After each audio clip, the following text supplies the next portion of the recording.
Je m'appelle Anna Blake. Je pensais que perdre un enfant était la plus grande douleur qu'une mère puisse endurer.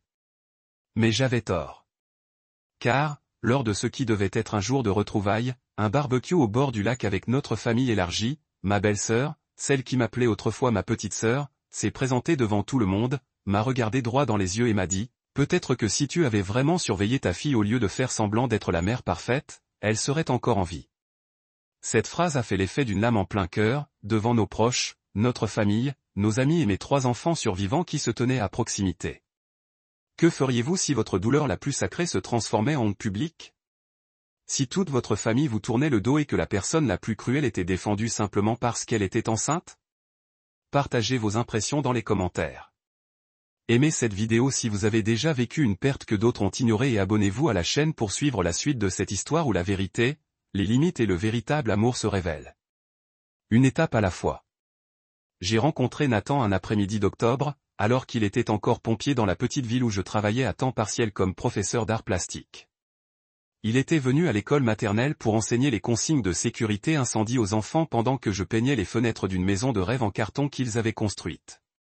Nathan, debout à côté de moi, me regardait peindre le cadre de la fenêtre en jaune et me demandait, « Tu crois que la lumière a une couleur à l'intérieur d'une maison ?»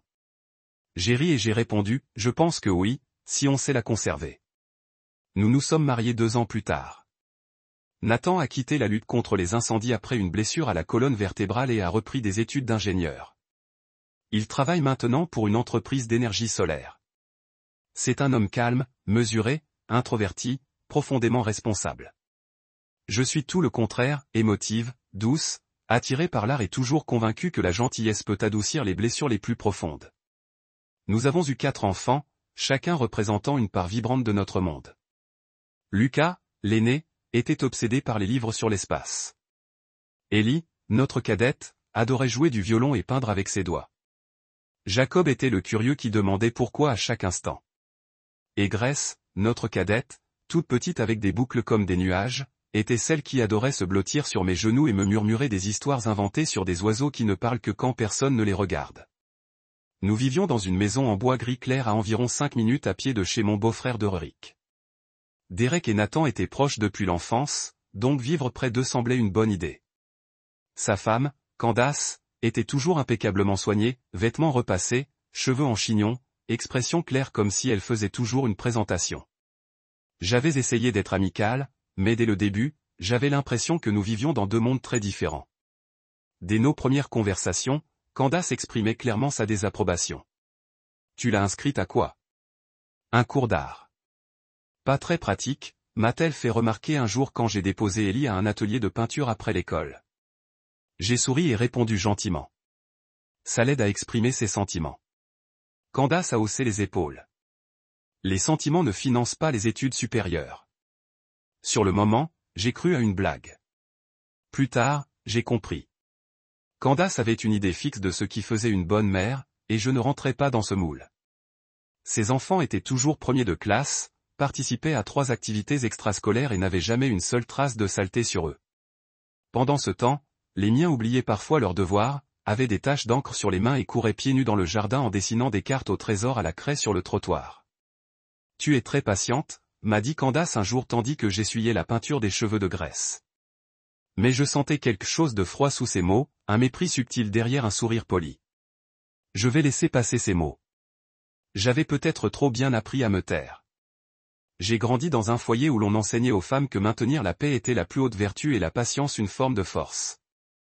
Je pensais que le silence était le ciment des familles. Mais Candace n'a pas arrêté.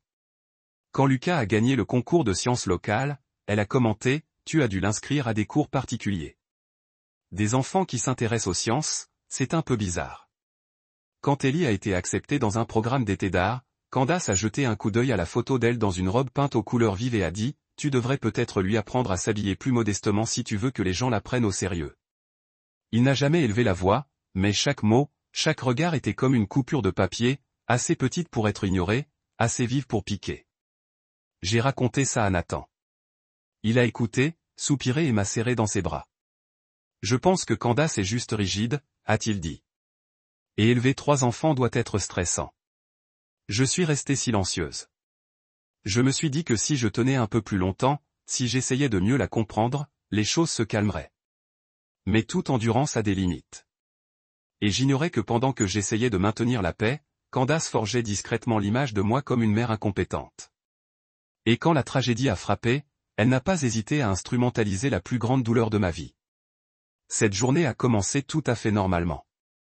J'avais un mal de tête sourd depuis le matin, une forte pression qui... Des battements de cœur me parcouraient les tempes jusqu'au cou.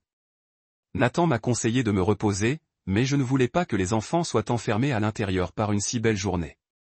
J'ai donc préparé des encas, rempli une carafe d'eau et les ai emmenés au parc voisin, un vaste champ herbeux avec des sculptures en bois et un sentier qui faisait le tour du lac. Grace s'est accrochée à moi comme d'habitude, tenant son lapin en peluche usée. Elle adorait faire semblant que le lapin pouvait parler et lui murmurait des choses comme à une meilleure amie. Je me souviens lui avoir attaché les boucles avec 2 pinces tournesol avant de quitter la maison. « Maman, je peux te guider aujourd'hui ?» a-t-elle demandé, les yeux pétillants. « Seulement si tu restes très près de moi, d'accord ? » « Oui, madame. Je suis ton petit navigateur. » À notre arrivée, j'ai étalé la couverture de pique-nique et déballé la nourriture. Lucas et Jacob coururent vers le lac. Ellie s'installa avec son carnet de croquis, les jambes croisées, déjà perdue dans les couleurs et le papier. Grace errait non loin, cueillant des fleurs sauvages, toujours à portée de vue. Je me suis affalé sur la couverture, expirant lentement, le mal de tête me serrant les yeux. J'ai fermé les yeux, pas longtemps, peut-être quelques minutes, mais quand je les ai rouverts, Grace avait disparu. Je me suis levé d'un bond, le cœur battant, je l'ai appelée par son nom, j'ai demandé aux enfants du coin, j'ai couru dans tous les sens. Une femme poussant une poussette a dit avoir vu une fille aux cheveux bouclés se diriger vers la route principale. Je lui ai couru après, les jambes tremblantes. Puis j'ai entendu la sirène, le cri, la police, une voiture garée au carrefour, des portes ouvertes, des gens rassemblés, murmurant, et j'ai vu les fleurs de tournesol sur le trottoir. Je ne me souviens pas de tout ce qui a suivi, juste de la sensation de sa petite main froide dans la mienne lorsque je l'ai tenue une dernière fois. L'odeur stérile. Des urgences. Le médecin disait, on a fait tout ce qu'on a pu. Et mon propre cri, comme si je pouvais faire revenir l'âme de Grace, là où elle était allée. Nathan me tenait dans ses bras. Nos autres enfants ont été ramenés chez eux par un voisin. La police a enquêté. Ils ont conclu à un accident. Aucun signe de négligence, aucune infraction à la loi. Ils ont noté que j'avais immédiatement signalé sa disparition et ont commencé des recherches, tous les témoins l'ayant confirmé. Mais tout le monde n'a pas besoin de faits pour juger. Moins d'une semaine plus tard, un ami de l'église m'a dit que Candace avait dit quelque chose lors d'une réunion de parents d'élèves, selon laquelle quelqu'un avait laissé son enfant s'éloigner parce qu'il était trop occupé à prendre des selfies avec des filtres. Je n'y ai pas cru jusqu'à ce qu'un parent à l'école me demande d'une voix empreinte d'inquiétude. « Anna, ça va ? J'ai entendu dire que tu étais peut-être distraite par ton téléphone quand c'est arrivé. » Je me suis figé. La rumeur s'est répandue comme de l'huile renversée. Personne n'a rien dit ouvertement, mais j'ai remarqué les regards en coin quand j'ai déposé Ellie au cours de violon. J'ai entendu le silence soudain dans le café quand je suis entré. Sur Facebook, un compte anonyme a posté « Certains les gens devraient arrêter de vivre en ligne et apprendre à être parents avant qu'il ne soit trop tard. » Je savais où ça avait commencé. Candace ne m'a jamais rien dit en face, mais les choses qu'elle disait dans mon dos étaient bien plus blessantes. Nathan était furieux. Il voulait appeler Derek pour rétablir les faits, mais je l'en ai empêché. Ça ne servira à rien, ai-je dit. Il me trouve faible. Si je réagis, ils diront que je suis instable. J'ai repris l'enseignement, mais parfois, debout devant la classe, je sentais le regard de l'enfant sur moi, qui n'était plus innocent. Un stagiaire m'a demandé un jour, « Penses-tu que la créativité devrait avoir des limites, surtout quand il s'agit de la sécurité des enfants ?» J'ai forcé un sourire. Mais ce soir-là, j'ai trempé mon oreiller de larmes. J'ai continué à préparer le déjeuner de Jacob, à rappeler à Ellie de s'entraîner, à serrer Lucas dans mes bras tous les soirs. Mais j'ai arrêté d'aller au grand rassemblement, j'ai séché les anniversaires, j'ai évité les réunions à l'église, et Candace, avec son silence cruel, a continué l'acte le plus dommageable de tous, laissant une blessure sans jamais avoir à tenir le couteau. Je le faisais. Je croyais pouvoir surmonter la douleur de la perte de Grace avec de l'amour et du temps. Mais je n'avais pas réalisé que je luttais contre plus que le chagrin. C'était une histoire que quelqu'un d'autre avait écrite pour moi.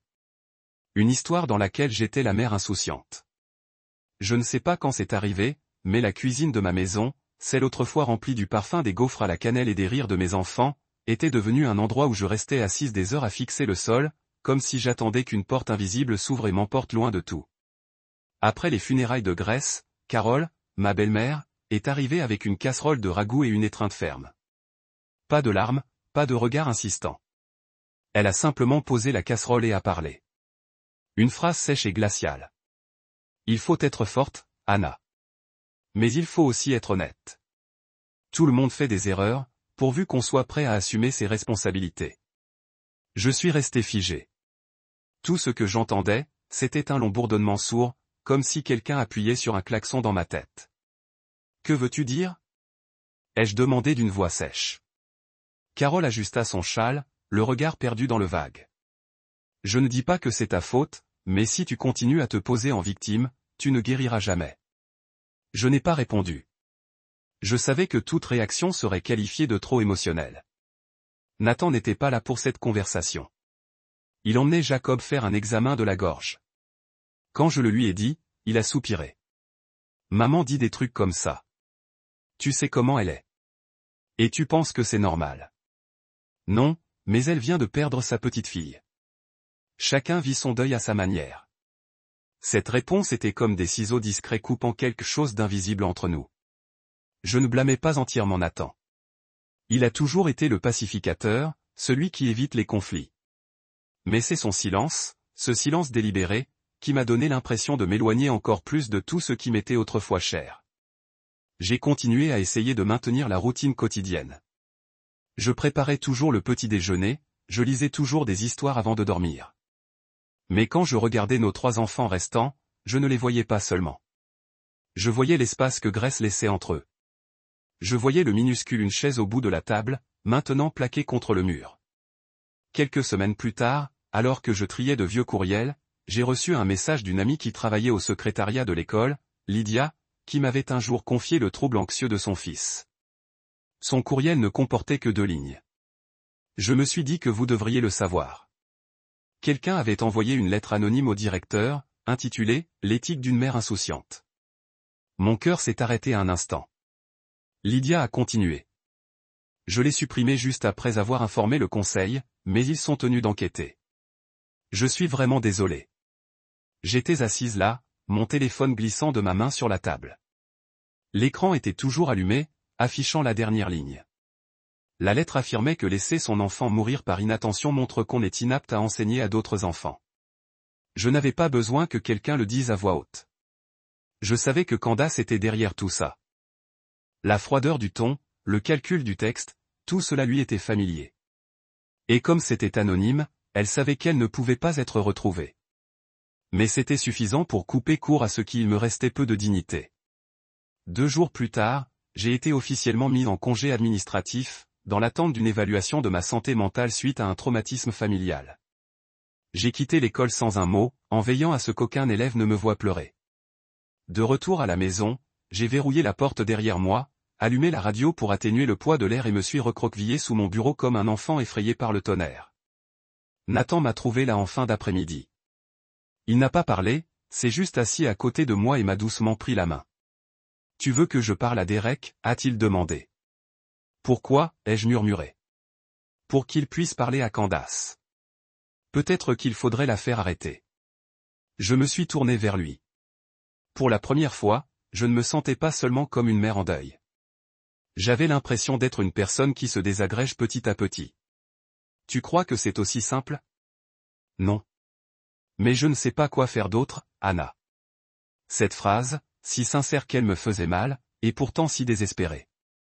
J'ai commencé à me replier sur moi-même, à éviter mes amis, à éviter l'église. Je redoutais chaque regard, craignant que quiconque, tout le monde, ait entendu l'autre version de moi, l'enseignante artiste qui avait perdu sa fille parce qu'elle était trop occupée à poser en ligne. Personne d'autre n'entendait ces murmures, mais je les sentais dans l'air comme une fine poussière, persistante, silencieuse, impossible à chasser. Je pensais que le chagrin rapprochait les gens.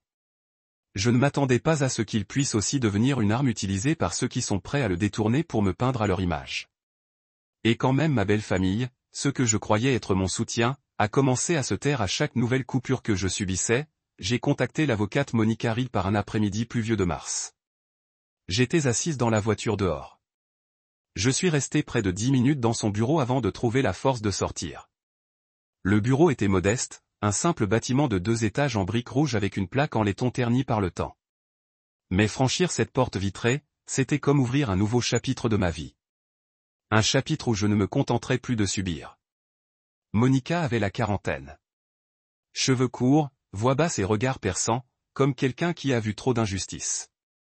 Elle ne m'a pas interrompu une seule fois pendant que je lui racontais tout. Quand j'ai enfin terminé, elle s'est adossée à sa chaise et m'a demandé directement, « Que veux-tu, Anna ?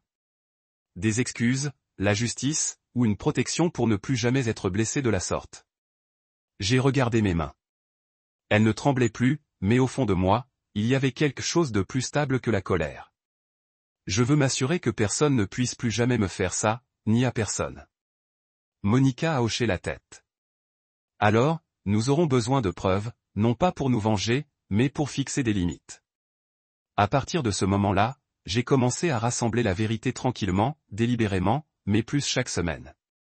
J'ai épluché tous les anciens messages, des conversations familiales au courriel parents-professeurs.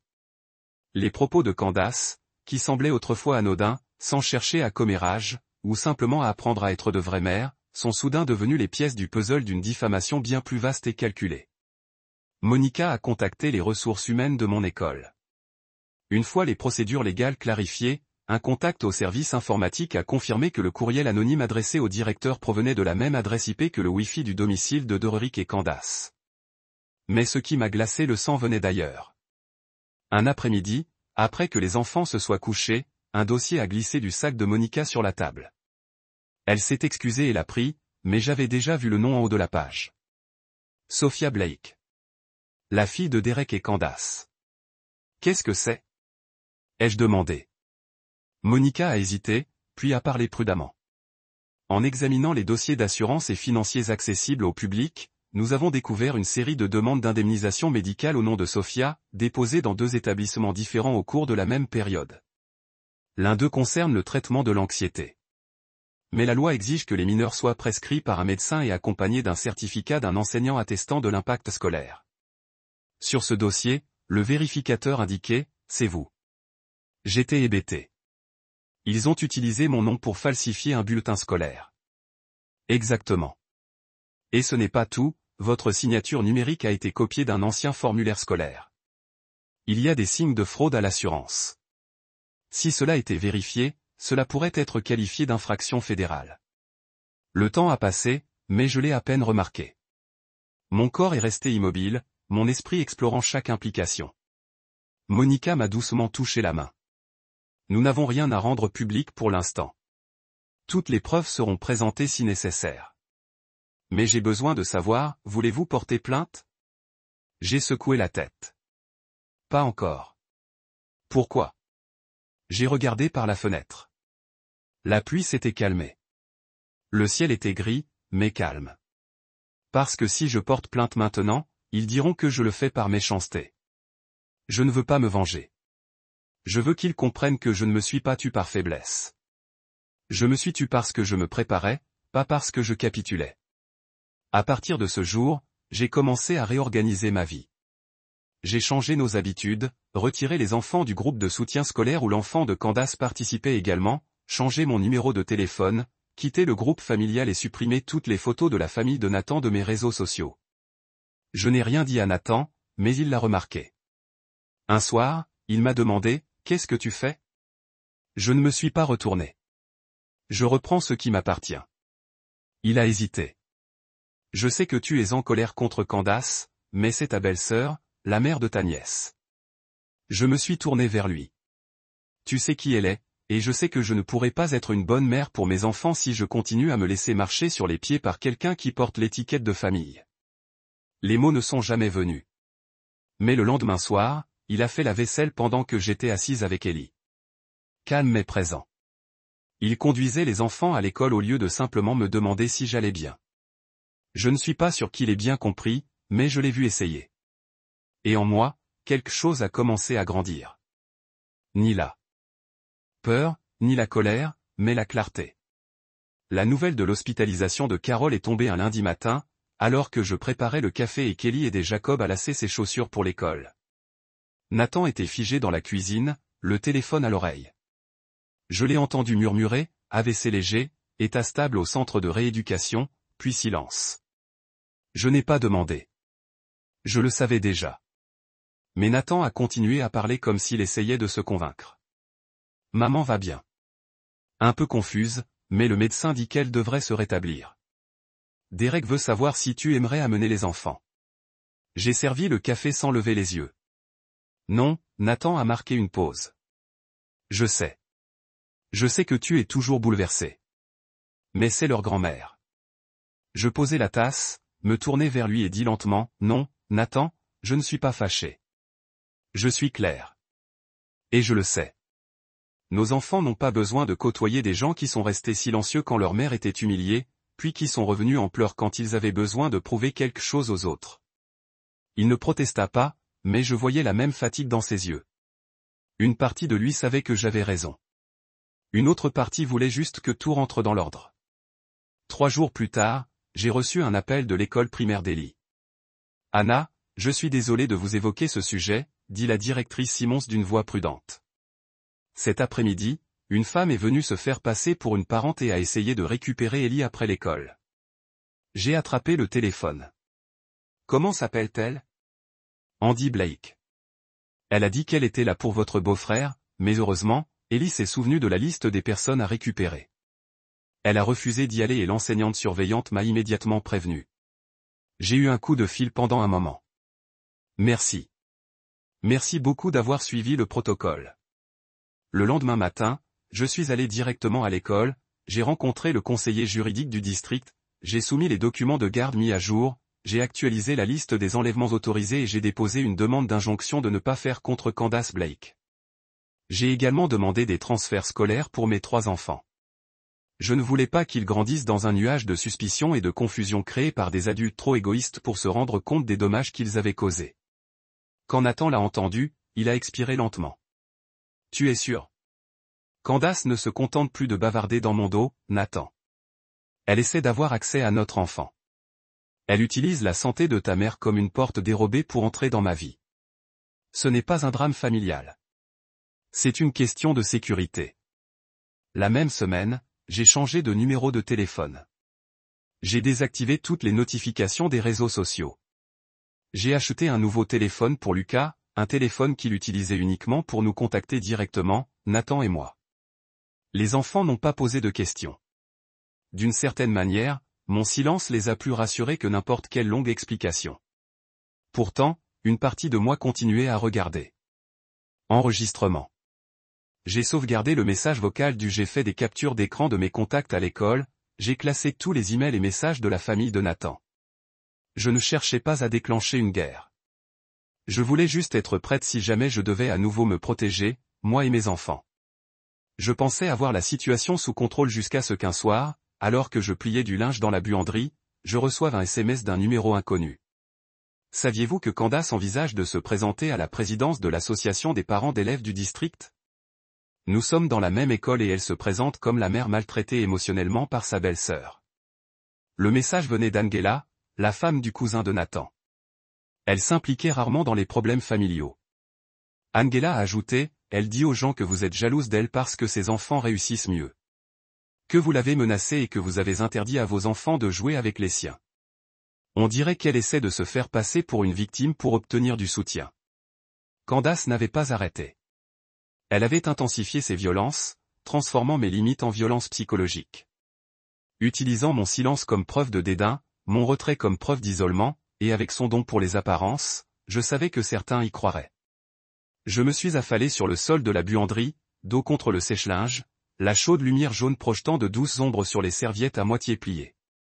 Je ne savais pas jusqu'où Candace comptait aller, mais je voyais ce qu'elle faisait. Exactement ce que tout manipulateur essaie de faire, transformer la douleur de l'autre en preuve de son instabilité. Mais cette fois, j'ai avancé au lieu de m'effacer. La cérémonie commémorative de Grace a eu lieu un dimanche matin frisquet de fin avril. J'ai choisi de la célébrer dans la petite chapelle en bois au bout de Pine Street, l'endroit où Grace avait chanté « Tu es mon rayon de soleil » lors de son premier récital de Noël. La première fois qu'elle a pu lire les paroles toute seule. Je voulais que ce jour soit simple. Quelques chansons douces, un diaporama de ses photos et des anecdotes partagées par des amis, des voisins, des personnes qui avaient aimé Grace en secret, de la façon la plus importante. Je n'ai pas invité les Blake, non par amertume, mais parce que je ne voulais pas que leur présence perturbe ce seul jour paisible de l'année, mais ils sont venus quand même. Dererick est entré le premier, soutenant Carol. Elle paraissait plus frêle que la dernière fois que je l'avais vue, même si son regard n'avait pas changé. Candace suivait de près, vêtue d'une longue robe grise, un foulard de soie autour du cou, un bouquet de fleurs blanches à la main, comme si elle assistait à un gala officiel, et non à la commémoration d'une petite fille qui avait autrefois fait partie de cette famille. Il n'était pas venu seul. 2 tantes de Nathan, un couple du côté de son oncle et plusieurs autres parents éloignés suivaient. Comme s'il s'agissait d'une obligation sociale, je ne les ai pas salués. Je me suis tenu à côté de Lucas, posant ma main sur son épaule tandis qu'il scrutait la foule à la recherche de Grace. La cérémonie a commencé avec la chanson préférée de Grace, Rainbow Connection. Une voisine s'est souvenue avoir vu Grace apporter des biscuits aux chats errants derrière leur maison. Une camarade de maternelle a raconté comment Grace savait faire sourire tout le monde, même l'enfant qui s'était cassé le bras. Je pensais vraiment que ce serait une journée calme et paisible jusqu'à ce que Candace se lève, se dirige vers le podium en bois et pose doucement sa main sur le micro. Personne ne l'avait invitée, mais personne ne l'a arrêtée non plus. Je suis désolé si je perturbe le rythme de cette cérémonie, a-t-elle commencé d'une voix douce, froide et douce. Je voulais juste partager quelque chose.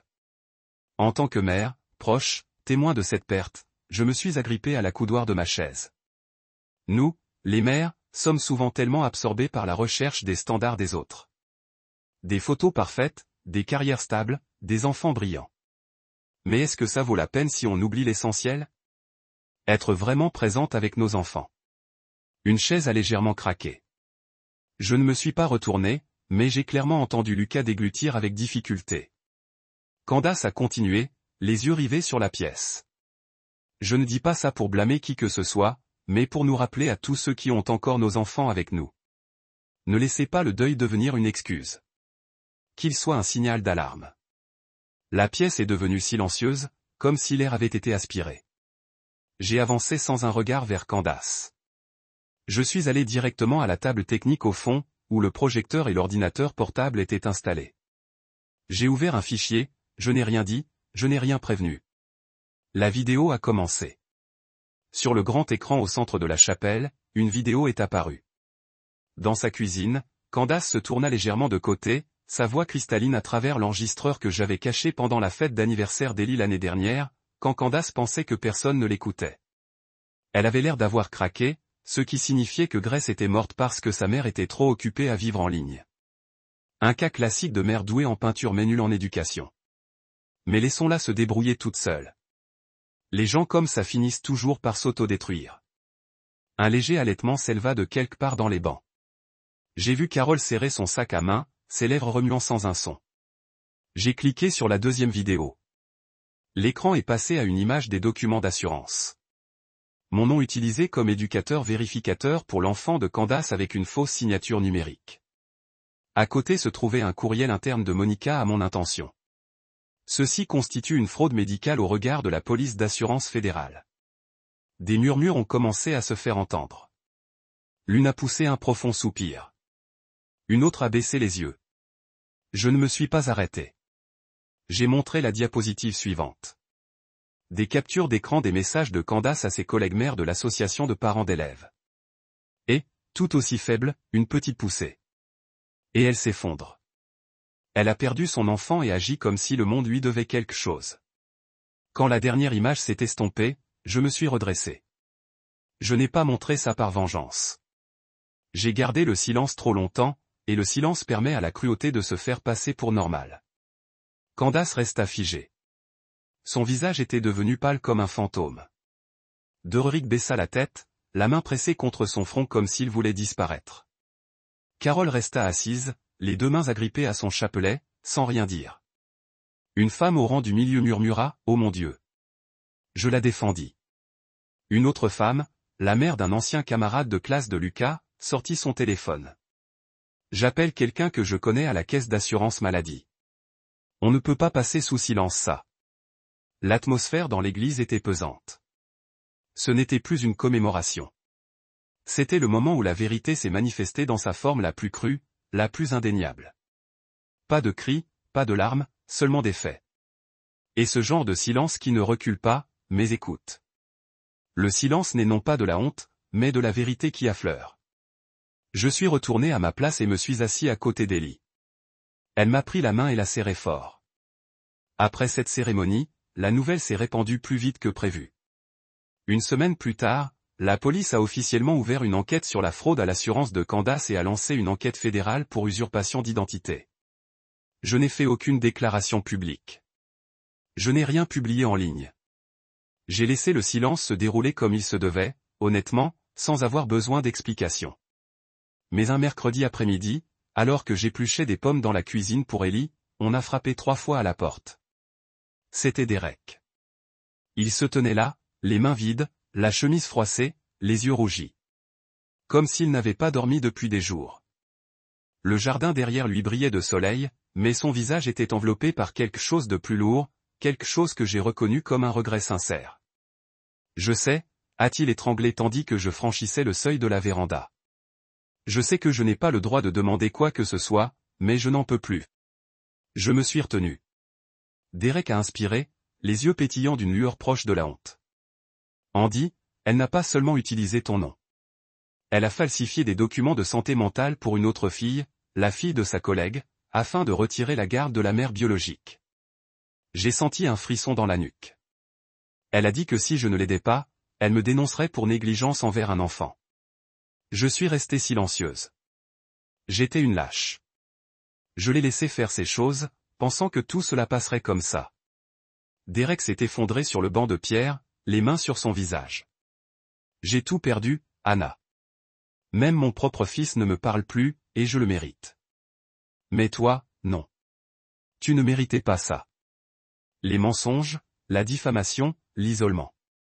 Je l'ai regardé, non pas avec les yeux de quelqu'un qui avait besoin de pardonner, mais avec ceux de quelqu'un qui avait traversé les profondeurs de la douleur et qui l'avait compris. Tout le monde n'est pas cruel, mais beaucoup choisissent de ne rien faire face à la cruauté. Et parfois, c'est encore plus dangereux. Je vais tout confier aux enquêteurs, ai-je dit calmement. Non pas pour blesser qui que ce soit, mais pour protéger les autres enfants. Tu devrais faire pareil. Quelques jours plus tard, Nathan était assis dans l'escalier quand je suis rentré, serrant contre lui le vieux sweat à capuche que je lui avais offert pour son 2e anniversaire. Il n'a pas levé les yeux tout de suite. Il a juste parlé d'une voix qui tenait à peine. J'ai tout entendu. J'ai entendu ce que Candace a dit sur la mort de Grace. J'ai entendu les aveux de Derek. J'ai cru ma famille. Je croyais qu'en me taisant, les choses se calmeraient. Dans ses yeux, je l'ai enfin vu. La honte que j'avais autrefois prise pour de la force. Ces mêmes yeux qui m'avaient autrefois fait croire que c'était l'homme qui protégerait notre famille. Je n'ai pas protégé, toi, dit-il d'une voix tremblante. Je t'ai laissé seul face à tout ça. Et je n'attends pas de pardon, mais je ne laisserai pas cela se reproduire. Pas de câlin, pas de mots de réconfort. Je me suis assise à côté de lui, silencieuse, et j'ai laissé le porche porter ce que je ne pouvais pas dire. Je n'ai pas poursuivi Candace en justice. Monica m'a demandé un jour, tu veux porter plainte? Les motifs sont solides.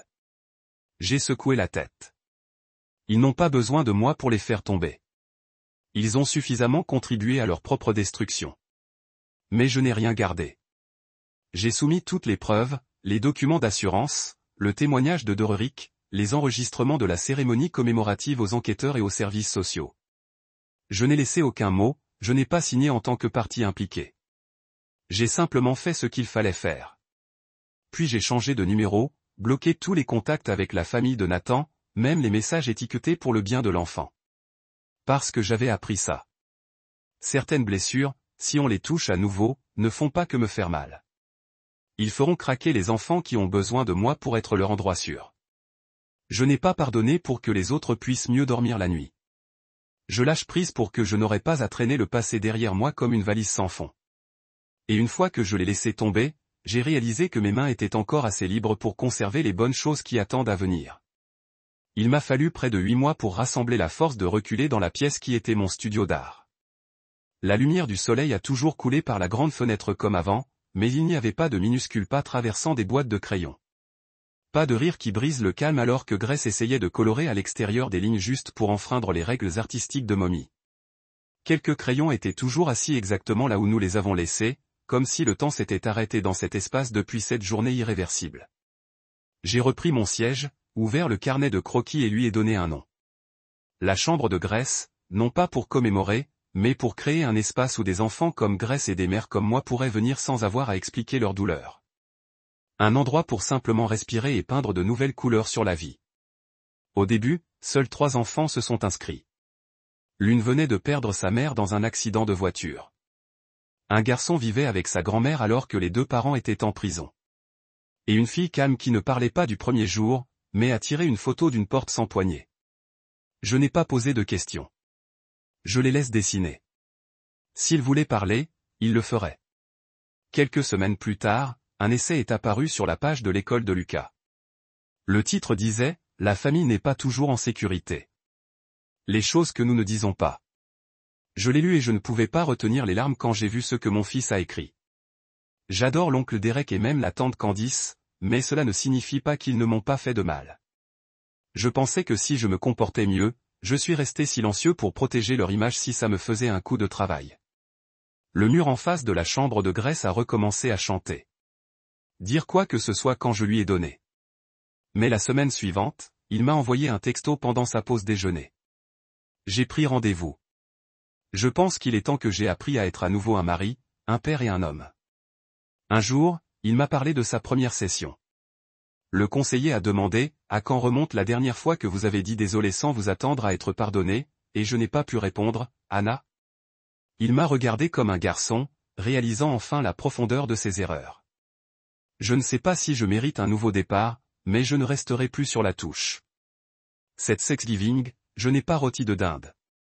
Au lieu de cela, j'ai fait la soupe de citrouille préférée de Grace, la tarte aux pommes au four de la façon dont ma mère m'a appris et a ouvert la porte à des gens qui n'étaient pas du sang, mais qui partageaient la compassion. L'ancienne enseignante de Lucas qui avait perdu son enfant il y a des années, une voisine âgée qui m'a aidé à amener les enfants dans le bus scolaire tous les matins, un couple gay dont la fille a maintenant suivi des cours dans la chambre de Grace, et Monica Reed, l'avocat qui m'a cru quand même ma propre famille s'est détournée. Ellie a couru autour du table à enregistrer des étiquettes de noms colorés sur chaque chaise. Lucas a préparé le discours de gratitude comme nous l'avons fait chaque année. Quand c'était à mon tour, j'ai simplement dit « Merci, pas d'être ici, mais de ne pas être parti ». Quand il ne me restait plus rien, il y avait une pause. Ensuite, le voisin âgé a levé son verre. Pour les familles que nous choisissons, pas parfaites, mais ne nous faisant jamais nous sentir petits. Le tintement des verres retentit doucement, comme le vent d'automne se brossant sur le porche. À ce moment-là, j'ai regardé autour de la table et j'ai compris. Nous ne pouvons pas revenir en arrière et réparer ce qui a été perdu, mais nous pouvons reconstruire du genre de personnes qui se voient avec gentillesse. Les gens qui n'ont pas besoin de partager du sang pour être de la famille. Ce matin-là, alors que je faisais du thé dans la cuisine, Lucas a apporté une enveloppe sans tampon, juste mon nom griffonnait. Mademoiselle Anna. Il avait été glissé sous la porte quelque temps avant l'aube, encore légèrement humide avec la rosée du matin. Je l'ai ouvert et avec chaque mot, mon cœur s'est resserré. Mademoiselle Anna, maman m'a dit de ne plus te parler, mais je manque Grace et mon cousin. Je sais qu'elle est beaucoup bouleversée, mais je ne veux pas perdre ma famille. J'espère pouvoir vous revoir un jour, Ben. Ben était le fils aîné de Candace, quelques mois de plus que Grace. Ils étaient dans la même classe préscolaire une fois colorés dans tout le mur de mon salon ensemble, puis blâmaient le chien du voisin. Nathan est entré dans la cuisine, m'a vu tenir la lettre, et ses yeux s'adoucissaient. Ça vient de Ben, dis-je tranquillement. Se souvient toujours Grace et nous. Il m'a rejoint sur le banc sans un mot. Les minutes passaient, remplies uniquement par le bourdonnement de l'air de la fin de l'été avant qu'il ne lui demande finalement « Que pensez-vous » J'ai regardé par la fenêtre. L'arrière-cour était recouverte de brouillard mince. Des paniers d'été maintenant flétrissaient, attendant toujours d'être dégagés. J'ai plié la lettre et l'ai placée sur la table. Je pense que si un jour il est assez vieux et assez courageux pour rechercher la vérité pour lui-même, nous l'accueillerons. Mais pas pour réparer le passé pour les adultes, pour protéger un enfant qui ne devrait pas être blessé encore. Je suis d'accord, a déclaré Nathan. MHM. Mais à partir de maintenant, tout doit être clair. Pas de ligne floue, pas d'attente que quiconque change. Cette maison doit être un endroit sûr, pas une porte ouverte pour ceux qui vous ont blessé ou les enfants. Cet après-midi, Lucas et Ellie m'ont rejoint dans la cour avant. J'ai remis à Lucas une petite planche en bois peinte en blanc avec un pot de peinture noire et quelques pinceaux. Vous pouvez écrire ce que vous voulez, mais ce doit être quelque chose que vous croyez vraiment. Lucas s'est tenu tranquillement pendant quelques minutes. Puis, avec des coups réguliers, il a commencé à écrire. Ici, nous protégeons la paix. Ellie est intervenue, a dessiné un cœur et un tableau de bord en dessous. Je l'ai regardé et j'ai souri. Qu'aimeriez-vous ajouter? Ellie inclina la tête pensivement, puis plongea son pinceau et peigna soigneusement la ligne suivante. Ici, l'amour signifie des limites. Lorsque le signe a séché, nous l'avons accroché par la porte d'entrée ensemble, pas pour faire une déclaration aux voisins, mais nous rappeler l'amour ne signifie pas le pardon inconditionnel ou l'accroche aux relations simplement à cause du sang. Parfois, l'amour signifie fermer une vieille porte et prendre la garde à un nouveau, protégeant la paix pour ceux qui restent. Mes yeux se déplaçaient du panneau à l'endroit où mes enfants riaient, leurs pas laissant de douces empreintes dans l'herbe humide. Nathan marcha à côté de moi et posa doucement sa main sur mon épaule. Nous l'avons reconstruit, n'est-ce pas? Je n'ai donné aucune réponse, j'ai seulement regardé les empreintes de pas que mes enfants avaient laissées, douces et certaines, comme s'ils savaient déjà le chemin du retour là où la lumière recommence. Peut-être que mon histoire se termine ici. Mais les échos continuent aux yeux de mes enfants. Dans la façon dont je me rappelle, la paix ne vient pas d'être pardonnée. Cela vient de l'audace de tracer la ligne. Avez-vous déjà dû choisir entre rester silencieux pour préserver une famille complète ou parler pour protéger ce qui est juste? Croyez-vous que le véritable amour a besoin de limites claires, même avec des parents sanguins? J'adorerais entendre vos pensées. Partagez vos réflexions dans les commentaires, non seulement sur mon histoire, mais peut-être dans votre propre voyage, parce que quelqu'un peut avoir besoin d'entendre ce que vous avez déjà survécu. Et si vous croyez des histoires de résilience, la compassion et la vraie famille sont ce dont vous avez besoin dans cette vie, frappez et restez avec nous pour les voyages à venir. Il reste encore des histoires.